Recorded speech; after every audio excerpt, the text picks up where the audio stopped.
कई बार आपने देखा होगा कि लोगों को दाने हो जाते हैं, रेड स्पॉट हो जाते हैं, ब्लिस्टर हो जाते हैं और उसमें आप देखते हैं कि पानी ट्रांसपेरेंट आपको पानी सा दिखता है, इचिंग होती है, बुखार आता है, डिहाइड्रेशन होता है। तो आज हम बात कर रहे हैं चिकन पॉक्स की, चेचक की। बहुत सारे लोग इसको माता कहते हैं, बहुत सारे और भी दूसरे नाम हो सकते हैं इसके। और इसके बारे में आज तक भी हमारे समाज में बहुत सारे मिथ भी कैरी करते हैं, क्योंकि आज से यदि 50 साल पीछे हम जाएं तो चिकन पॉक्स का कोई वैक्सीन हमारे पास नहीं था और चिकन पॉक्स के लिए कोई मेडिकली मैनेजमेंट भी प्रॉपर अवेलेबल नहीं था। लेकिन वो विचार, वो थॉट आज तक भी लोगों ने कैरी किया है। और सबसे गलत बात ये करते हैं लोग कि चिकन पॉक्स में, चेचक में, even the high grade fever में पेशेंट को, डॉक्टर को नहीं दिखाते और वो ये सोचते हैं कि ये खुद से ठीक होने वाली प्रॉब्लम है, माता है, XYZ जन्म का कुछ रिफ्लेक्शन है। और कई बारी वो टाइफाइड में, चिकन पॉक्स में या फिर दूसरी जो एलर्जी होती है उसमें बहुत ज़्यादा कंफ्यूज करते हैं। तो यदि इस तरह के कोई सिम्टम्स हैं आपके बच्चे को, आपको, तो आप इमीडिएटली फिजिशियन के पास जाइए, फिजिशियन से दिखाइए।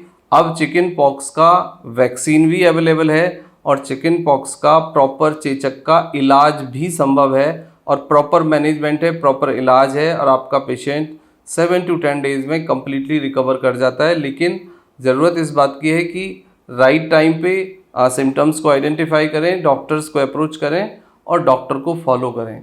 वेट ना करें, अननेसेसरी आप अपनी लाइफ को रिस्क में ना डालें।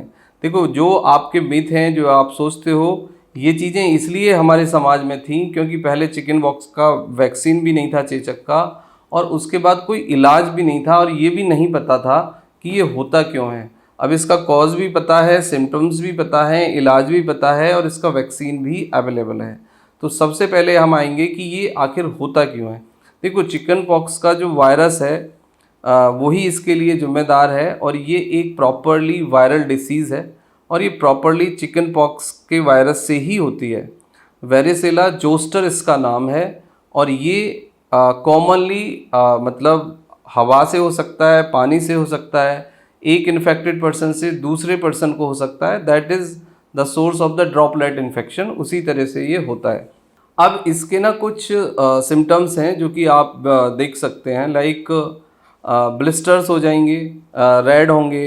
शुरू में आप देखेंगे कि वो बड़ा ट्रांसपेरेंट रहेगा, उसके बाद थोड़ा सा रेड होता है और थर्ड स्टेज जब वो ठीक होने लग जाता है तो फिर वो सूखने लग जाता है।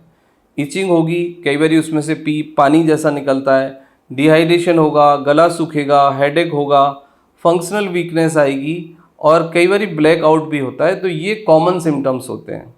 लेकिन ये कॉमन सिम्टम्स यदि हैं और फीवर 102 से कम है तो आप सिम्टम्स को मैनेज करिए, पैरासीटामोल दीजिए और जितना आप अच्छे से लिक्विड डाइट पुश कर सकते हैं लिक्विड डाइट दीजिए। 2 ऑब्जेक्टिव होते हैं इस कंडीशन में, एक तो टेम्परेचर को मैनेज करना और दूसरा डिहाइड्रेशन यानी पानी की कमी शरीर में ना हो उसको मैनेज करना। तो अच्छे से लिक्विड दीजिए, पैरासीटामोल से फीवर को मैनेज करिए। और इचिंग के लिए आप सिट्राजिन ले सकते हैं और जो आप एक लोशन लैक्टोकैलामाइन वो लगा सकते हैं।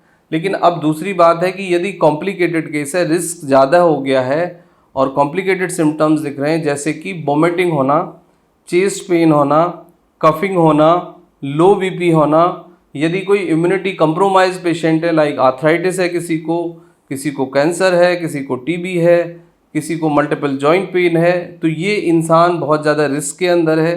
इस तरह के पेशेंट में कई बारी डेथ का रिस्क भी डेवलप होता है।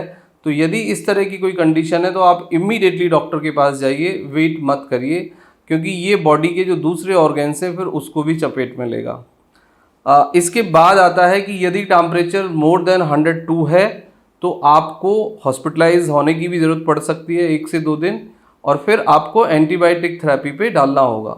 एंटीवायरल थेरेपी अवेलेबल है प्रॉपरली और 7 to 10 डेज़ का इसका कोर्स होता है और पेशेंट पूरी तरह से ठीक हो जाता है। कुछ केसेस में आपको IV ट्रीटमेंट की ज़रूरत पड़ती है, ग्लूकोज चढ़ाना पड़ता है और 1-2 दिन उसको ऑब्जर्वेशन में रखना पड़ सकता है। बट 99% लोग नॉर्मल ट्रीटमेंट से ठीक हो जाते हैं और कोई कॉम्प्लिकेशंस नहीं होती। बट रिस्क फैक्टर को ज़रूर आइडेंटिफाई करिए, उसको पहचानिए। यदि उस तरह की कोई प्रॉब्लम है तो आप मेडिकल ट्रीटमेंट कंसीडर करिए, खुद से वेट मत करिए और घर पे इंतज़ार मत करिए। Thank you very much and take care yourself.